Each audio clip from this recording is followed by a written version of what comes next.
మనకామిని లేదా మనోకామిని అమ్మవారి యొక్క ఆలయానికి పోయే మార్గం ఇక్కడ ప్రకృతి సౌందర్యం అయితే చాలా అద్భుతంగా ఉంటది. మన మనసుని పులకరింపజేసే విధంగా ఉంటది. ప్రతి ఒక్కరు కూడా ఈ మహాశక్తి పీఠం అయితే దర్శించాలండి.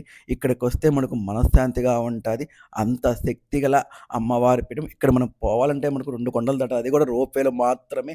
ముందుగా అయితే క్యూ లైన్‌లోకొచ్చేసి టికెట్ అయితే రూ. 675 తీసుకున్నారండి. ప్రతి ఒక్కరు కూడా టికెట్ అయితే తీసుకొని పోవాలి. టికెట్ లేకుండా మనం రోప్‌వేలో ప్రయాణించలేము. బస్సు మార్గం గూడా ఉండదు పైకి. ఇక్కడ ముందుగా టికెట్లయితే ఇక్కడ తీసుకున్న వీళ్ళకి ఇచ్చేయాలి. ఇచ్చిన తర్వాత రోప్‌వేలో ఎక్కాలి.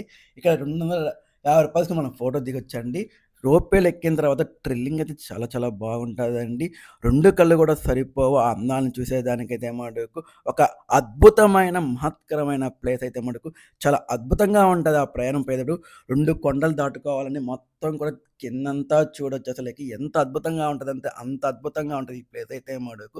ప్రతి ఒక్కరు గూడా ఒక్కసారైనా సరే ఈ థ్రిల్లింగ్ అయితే అనుభవించాలని మేము పోయే మార్గం మధ్యలో ఒక చెట్టుని చూసామండి. చాలా అద్భుతంగా ఉంది ఈ ఫ్లవర్ చెట్టు. ఇంతవరకు గూడా చూడలేదైతే. మేము హోలీ పండుగ సందర్భంగా అక్కడ జనాభా కిక్కరిసిపోయారు. మేము పోయినప్పుడు హోలీ పండగనమాట. అమ్మవారి దర్శనం కూడా కాలేదండి. దాదాపు 5, 6 కిలోమీటర్ల పైనే ఉంది క్యూ అయితే మటుకు.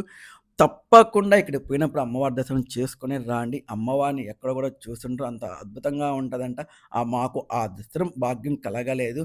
మేము వెనక్కి తిరిగొచ్చేసాము. పోయిన వాళ్ళు ప్రతి ఒక్కరు కూడా దర్శించుకొని అయితే రాండి.